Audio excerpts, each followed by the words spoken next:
काम, लोभ, मद और माया ये सभी श्री राम जी की दया से छूट जाते हैं।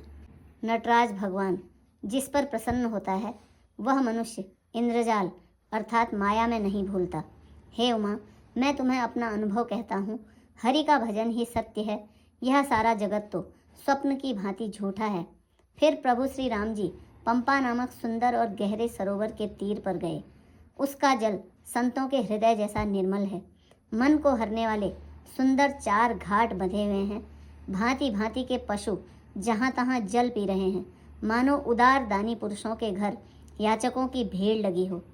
घनी पुरैनों अर्थात कमल के पत्तों की आड़ में जल का जल्दी पता नहीं मिलता। जैसे माया से ढके रहने के कारण निर्गुण ब्रह्म नहीं दिखता। उस सरोवर के अत्यंत अथाह जल में सब मछलियाँ सदा एक समान सुखी रहती हैं। जैसे धर्मशील पुरुषों के सब दिन सुखपूर्वक बीतते हैं, उसमें रंग बिरंगे कमल खिले हुए हैं। बहुत से भौरे मधुर स्वर से गुंजार कर रहे हैं। जल के मुर्गे और राजहंस बोल रहे हैं, मानो प्रभु को देखकर उनकी प्रशंसा कर रहे हों। चक्रवाक, बगुले आदि पक्षियों का समुदाय देखते ही बनता है।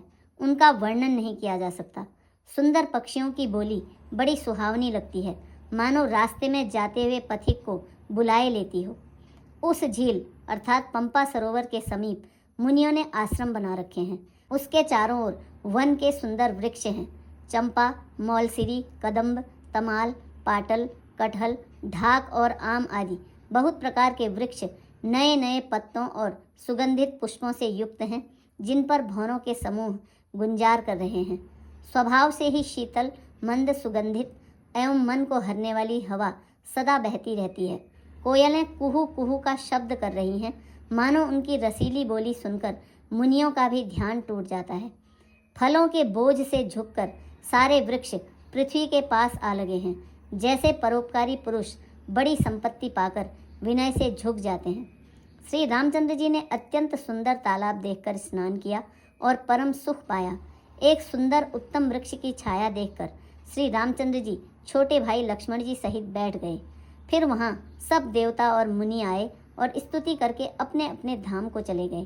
कृपालु श्री राम जी परम प्रसन्न बैठे हुए छोटे भाई लक्ष्मण जी से रसीली कथाएं कह रहे हैं।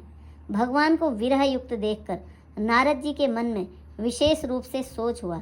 उन्होंने विचार किया कि मेरे ही शाप को स्वीकार करके श्री राम जी नाना प्रकार के दुखों का भार सह रहे हैं।